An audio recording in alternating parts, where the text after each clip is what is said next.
చీకొట్టించుకున్న సుధీర్ ఘోర అవమానం. టెలివిజన్ రంగంలో పరిచయం అక్కర్లేని కామెడీ స్టార్ సుడిగాలి సుధీర్ తన కామెడీ టైమింగ్ తో అదిరిపోయే స్కిట్లతో చిన్న పిల్లల నుంచి పెద్దవాళ్ల వరకు అందరినీ నవ్వించే సుధీర్ D10 కార్యక్రమంలో కూడా శక్తి వంచన లేకుండా నవ్వులు విరబోయిస్తున్నాడు. ఇక సుధీర్ కు రష్మి అంటే ఎంత ఇదో ప్రత్యేకంగా చెప్పనక్కర్లేదు. ఆమె స్టేజ్ పై ఉందంటే చాలు సుధీర్ లోని ప్రేమికుడు గుండెలు చీల్చుకొని బయటకు వస్తాడు. అయితే తాను అందరినీ అలరిస్తున్న D10 కార్యక్రమంలోనే సుధీర్ కు ఘోర అవమానం ఎదురైంది. వేదికపై ఉన్న అందరితోనూ చీకొట్టించుకోవడం సుధీర్కే చెల్లింది.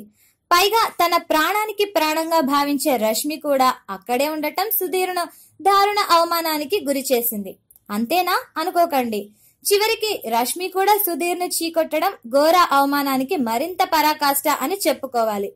అసలేం జరిగిందంటే యాంకర్ ప్రదీప్ సుధీర్ లవ్ గురించి మాట్లాడుకుంటుండగా మధ్యలో ఎంటర్ అయిన రేడియో జాకీ హేమంత్ ఓ బెట్ కాశాడు.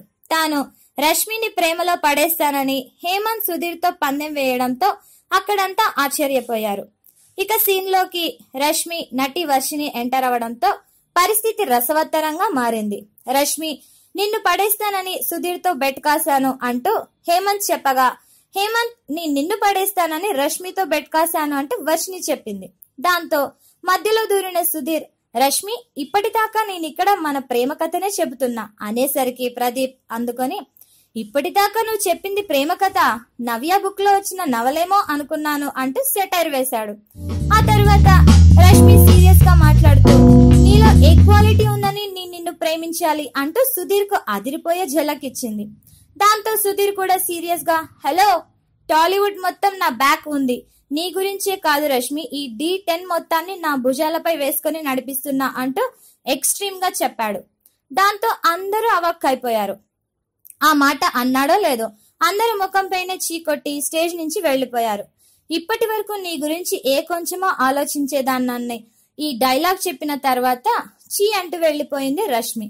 ఆ షాక్ నుంచి సుధీర్ తేరుకునే లోపే వర్షిని కూడా తూ అనుకుంటూ విసివిసా నడుచుకుంటూ అక్కడి నుంచి నిష్క్రమించింది. ఇక ఆర్జే హేమంత్ కూడా సుధీర్ని పిలిచి మరీ చీకొట్టాడు. అందరూ వెళ్లిపోయినా నువ్వు ఉంటావు కదా అని సుధీర్ అనేసరికి నువ్వు చెప్పిన లైన్ ఎంత దరిద్రంగా ఉందో తెలుసా అంటూ మరోసారి గట్టిగా చీకొట్టి వెళ్లిపోయాడు హేమంత్. ఏంటి భయ్యా ఇది అంటూ ప్రదీప్ ను అడగ్గా ప్రదీప్ అద్దం తీసి చూపించాడు. ఆ అద్దంలో తన ముఖాన్ని తానే చూసుకున్న సుధీర్ చీ అనుకుంటూ వెళ్లిపోవడం కొసమెరుపు. Please subscribe to public talk TV. Please subscribe Public Talk TV. Please subscribe to Public Talk TV. Tell me pretty lies, look me in the face, tell me that you love